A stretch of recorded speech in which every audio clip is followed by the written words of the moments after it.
already off to a bad start. Leave this girl alone. People don't want to talk about it. Trying to be nice, but like, girl, this is kind of weird. Let's analyze. So today we're gonna be giving Reddit advice to strangers on the internet. And I thought this would be fun because I love learning about people's tea and giving my 2 cents on it. So that's what we're gonna do today. I picked 2 relationship questions and then 2 friendship questions. And we're just gonna be discussing. And yeah, I'm really excited about it. I'm not an expert on either one of these topics, but I still think it would be fun. So let's get started. We're gonna start off with a little bit of a bang. This title is called "My Fiance Doesn't Want to Marry Me." So let's read the situation. We have been together for 5 years. Last January, 2 months short of our anniversary, I told him I would like to get married. He was reluctant at first, but he proposed in October. It was organized in a surprisingly romantic way for him. He kneeled, opened the box, yada yada yada. We have been together for 5 years with a 7-month break between 2018 and 2019. We've been living together since the beginning. In the past month, I began to push to start organizing the wedding. I knew I'd probably do the most of the organizing, but I was okay with it. He was not really responsive. I asked him, "You are dragging your feet. Do you want to get married at all?" He said, "Not really." Okay. The conversation ended with, "I hope it's just a temporary crisis because proposing a marriage and then backing out would be a crappy thing to do."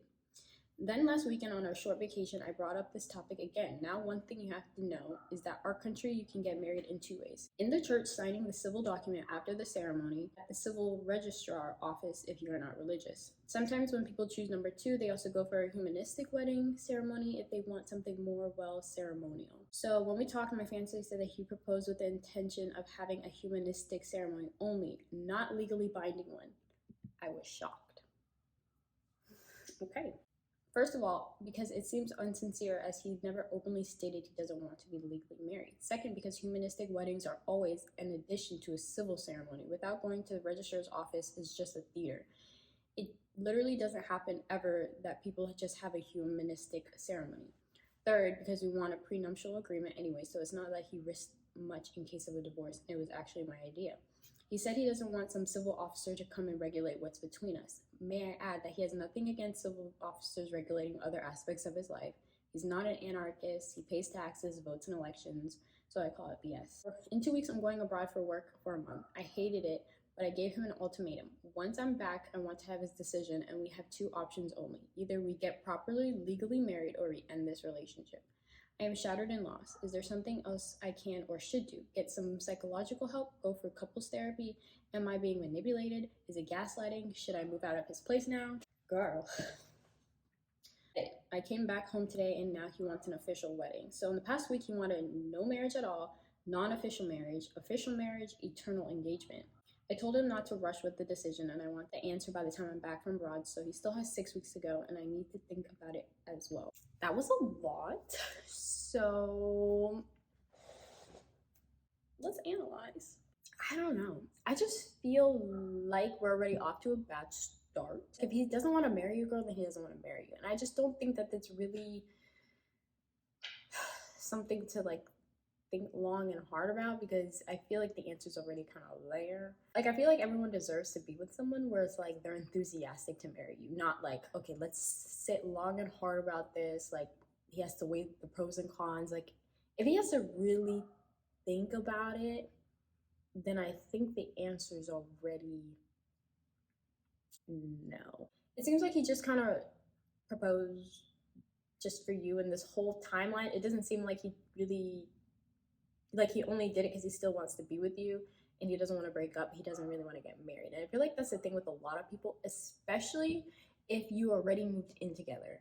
Like, at this point, he's already getting all of the wifey benefits from you without the legal document. Like, from his perspective, it seems like he's like, what's the benefit of getting a legal marriage, because he already has you as like a wife? Like, not much would change except a more legally binding document. If you weren't living together, then he could be like, okay, we can get married and I can finally live with her. But like, I feel like you guys are already in all ways except the legal document married. So it doesn't seem like a big win or big like plus for him. And I feel like it's really a bad thing to do that he proposed to you and then said like he just wanted the humanistic wedding ceremony. Like he doesn't even want the legal binding thing. And he didn't mention that until later. And he's not being honest. Maybe he thought that you just wanted the like fancy wedding, but like we didn't have to sign anything, and that would be like his compromise to you. I feel like he just doesn't want to get legally married to you. He just wants to still be with you, and maybe he's just like against marriage. I know a lot of people, marriage isn't really their thing, and it seems like he's one of those types of people. Like he's happy and content just being with you, and not being legally married. If you're the type of person where it's like I want to be legally married and I don't want to be an eternal girlfriend, then leave. Like I don't know. I don't really know what the whole like 6 weeks left to come up with a decision. I really feel like you're just delaying the inevitable. But then I feel like even if you do somehow get that and you do get married, I don't feel like it's really gonna be the way you think it's gonna be. Because if he wants to be with you and he decides to marry you because he knows that's the only way to stay with you, I feel like he's gonna resent you later on. And your marriage is already starting off rocky. So those are my 2 cents. We're gonna read the last questions that she said at the end. Is there something else I can or should do? I think you should just end it because it doesn't seem like he wants to marry you, girl. And like if you are either married or we're done, then just leave. Like if you guys can come up with some type of compromise, then that's great. But at this point, I don't see one because you want to get married and he doesn't. Maybe talk to him and be like, what is it that you're afraid of? Because a lot of times guys aren't completely honest and you have to drag things out of them. So maybe you can try to understand what it is that he's scared of, because you said you were gonna get a prenup and he's still not convinced. I don't know if it's like trauma or he just doesn't want to. Divorces cost money. Like I don't know. Weddings cost money, but also he's down for a ceremony. So I don't know. You're just gonna have to ask him, dude, some psychological help. I'm always down for therapy, so yeah, get psychological help. Go for couples therapy. I mean, yeah, you can, but like it still goes back to what I said. Like if you can't look past not getting married and he thinks that the only way to keep you is getting legally married, I just don't think it's healthy. Like you're kind of trying to force things that aren't gonna work. And if you can compromise and he can compromise, then sure. But I don't know how helpful couples therapy will be if you aren't willing to budge, and which is fine. Like you don't have to budge if that's not what you want, but it's not gonna like convince him to marry you just because he's scared of losing you. I just don't think that's healthy. I feel like you should have gotten couples therapy maybe before the ultimatum, but now that the ultimatum's kind of already there, it's kind of like very black and white. But if you're willing to not get married for a bit, then it's gonna hurt. I mean, I don't know, it won't hurt. Am I being manipulated? It is manipulative that he's now saying that, oh, I meant we're just gonna have like the ceremony and we're not gonna actually get legally married. Like, yeah, that's manipulative. Maybe you're a little bit manipulative too, just because you're giving him this ultimatum and then like he could take it because he's not afraid of losing you. And I just feel like no one's having like a huge honest conversation at this point. Is it gaslighting? Definitely when he said that he meant a ceremony and not a legal marriage. Yeah, that's gaslighting. And should I move out of his place now? I mean, you're going away for a month. Maybe once he gets back with that answer. But honestly, I don't know. This month thing seems very mature to me. I don't know. I just feel like you should just communicate and not just be like, you have a month to decide. Like, I don't know. Like, what are you going to do in this month? Are you guys going to still talk? Are you going to pretend you don't exist and take like a little break? Like, when you said that you came back home and now he wants an official wedding, like, no, he doesn't, girl. Like, he doesn't want an official wedding. Like, if he did, he would have said it from the beginning. He just doesn't want to lose you. So I feel like you're not setting yourself up for like a good marriage at this point. Like, I don't know what else to say. Like, this ultimatum thing, I think is just making him scared to lose you, and I don't think that you should be with someone just because they're scared to lose you if you're not, like, your timelines aren't aligning. Like, he's just gonna resent you later, and I think it's best to just talk it out now. That is the first one. Those are my 2 cents. Let's move on to a friendship question. This is an interesting one. All right. I've been getting close with a new friend to the point where we hang out between classes, grab meals together, we give each other life advice, and just talk and have a good time, mostly laughing. I noticed my friend taking pictures, so I asked, "Do you do Instagram?" To which my friend replies, "No." Fast forward 2 days, we're at a bar with 2 other friends we just made that day. One of them asked my friends, "Do you have an Instagram?" To which my friend says, "Yes." I'm in disbelief when I confront the friend about it. The response was, "I have an Instagram, I just don't use it." To be fair, this person doesn't know Instagram that well, so it was a trivial matter, but isn't that even more weirder than to just draw a random line over a small matter? You could argue that I didn't get the right questions, but I believe my initial question implied enough that I wanted to follow this person regardless of activity. I just don't think that really matters. I mean, to be fair, okay, you ask, "Do you do Instagram?" Which implies, like, are you active in it? Do you do it a lot? Do you use it often? And they said no. The second question that the other friends asked was, "Do you have an Instagram?" Which could also be yes, like, I have an Instagram, which is what they're asking, but you ask, "Did you use it? Do you do it?" Like, which means no. I know some people, they may not feel comfortable giving out their numbers, so they'll give out their Instagram. And like, you just made these 2 friends at a bar, so maybe they just said yes, so then they can communicate on, like, via Instagram instead of phone numbers. And with you, they would rather just text and not go on Instagram. I feel like people take, like, social media way too far. Like, is it really that important that, like, like, are they a good friend? If they're a good friend, why does it matter if you follow them on Instagram? I don't know. They don't have to have you follow them on Instagram, and that's fine. I'm sorry. You brought it up to them and they said, "I have an Instagram, I just don't use it." That brought you into disbelief. They literally explained it to you right there. You said, to be fair, this person doesn't know Instagram that well, so it was a trivial matter. It is a trivial matter. Let's move on to another relationship one. This one's called, "Met a really cool girl on a dating app, but every time I ask her to meet up or go out, she's busy." All right. The first 5 words, I already know my response. And I don't even want to read the whole thing, but we will. But the first 5 words: she's 19, I'm 26. Bruh, leave this girl alone. Leave this girl alone. All right. I don't want to read this, but let's just keep going. She's 19, I'm 26, and we have a lot in common. On the phone for hours on end and text every day. Brought it up a few times how frustrating it can be that she keeps telling me she's free or that she wants to finally meet but never does.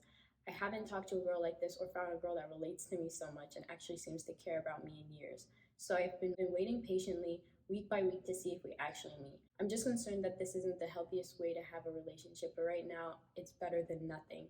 My question is, how long do I keep waiting? I'm also concerned I won't be physically attracted to her once we finally meet in person. She sent me pictures of her face, but only one of her body. I'm probably overthinking things, but wondering if anyone out there has been in a similar situation with light at the end of the tunnel. Bruh, leave this girl alone. Like, she's 19 years old. If I was 19, I would be scared to meet a 26-year-old too. And I feel like you should get someone your own age. This is kind of weird. You could, like, age is just a number sometimes. Sometimes. And homegirl's 19 years old. Like, she's fresh out of high school. You are big 26. Leave her alone. She could very well be catfishing you, but I feel like that's a trivial thing in the grand scheme of things. I feel like you should leave her alone. And I feel like you may,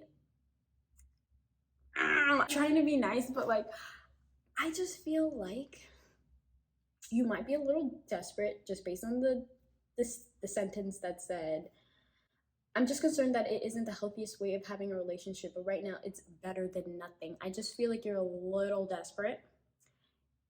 Why aren't you with someone your own age? I feel like there's a power imbalance going on, and I feel like you should leave her alone.